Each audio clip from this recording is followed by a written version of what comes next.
Now, would y'all believe me if I told you that I made these for like $25? $25. That's literally all it cost me to make these sick Foxbody halos. And I'm gonna show y'all exactly how I did it right in this video. I apologize in advance too. I'm gonna have to use a lot of my old footage from when I did these, because when I made them, I recorded it all for TikTok and stuff, but I'm gonna reuse it just to show you guys. So just bear with me. They're not landscape form, but you could still see the information's all there. All right, guys, here's some more angles of the fog lights just so you can get an idea of what they really look like. Quick side note here too, if you guys want to see how I made those intake marker lights up top, check out my first YouTube video. I made a full in-depth video on how you can make them. So in these clips, I had them in white, but as you can see, they didn't really match with my other LEDs, so I chose to run them in amber. So that's the cool part about these as well. You can run them in either amber or you can run them in white LEDs, and you could also wire these into your turn signals and you could have them blink with your signals, which is pretty cool. And the best part is they're super simple to make and they literally cost 25 bucks. Like, it's an awesome bang for your buck. So let's get right into it.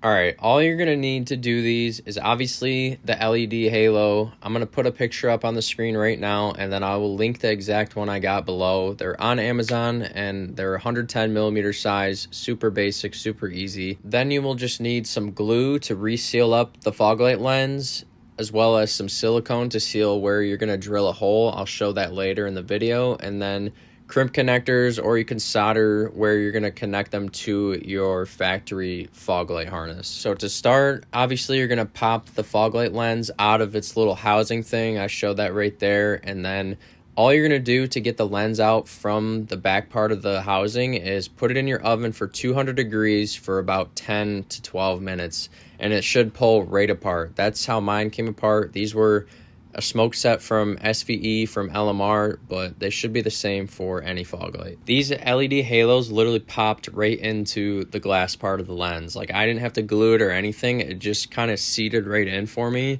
and it fit perfectly. Now you can see right here, this is where I messed up. So I was gonna leave it like this and run the wire through where the old bulb would go, but you can see the wire so clearly when you do that. So that little black dot on the back of the housing is where I plan to drill a hole for the wires to go through. And I messed up. I already glued it, of course, but I just marked that hole and I drilled it out for the wires. I did the hole right at the top of the housing, so you can't really see the wire at all when they're in the car. Like, it's a lot cleaner. I highly recommend you do it this way. I had to use a vacuum to suck out all the metal shavings I got inside the housing, but it worked out. It was fine. I got them all out, but a lot cleaner look, and I'm glad I did it this way. Then what I did to seal up where the old hole is for the light, I literally just put the light back in and I trimmed the wire down just so it's sealed up and I don't have to worry about water condensation getting in it. You also have to trim it just because you're going to wire in the halo to the old fog light plug, obviously. Once you have the halo inside the lens, you can go ahead and seal that back up, and then from there you can run the halo wiring right back into the plug and follow the original routing. And to seal up the hole that we drilled for the halos, guys, I know it's not pretty, but we just used some black silicone to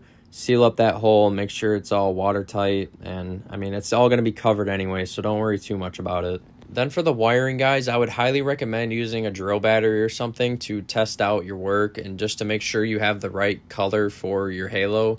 The side with the hard brick looking part, I wired the red wire into it, I believe, to get amber. If you want them white, just swap the wires and you should be good. And then I left the yellow wire alone.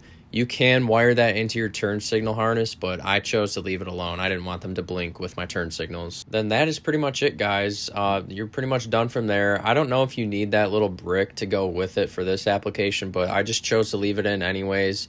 And then to clean up the wiring, because I know it's like a lot of wiring, I just sealed up everything in electrical tape. And then for that little plastic piece on the back of the housing, I did use the grommet that came with it, and I just sealed everything up good, and, you know, it is what it is. Obviously, you can shorten it up and clean it up good, but I just left mine because I don't know how many times I'm going to have to take this out in the car's lifetime, so I just left it alone, and it's fine. It's all sealed up, so it's good to go. Then, yeah, obviously, they're super easy to throw back in because we use the original plug with it. And then, yeah, here's another clip. I think they came out really good for a cheap little halo mod. But yeah, that's gonna be it for this one, guys. If you guys like this video, I'd appreciate it if you hit that sub button.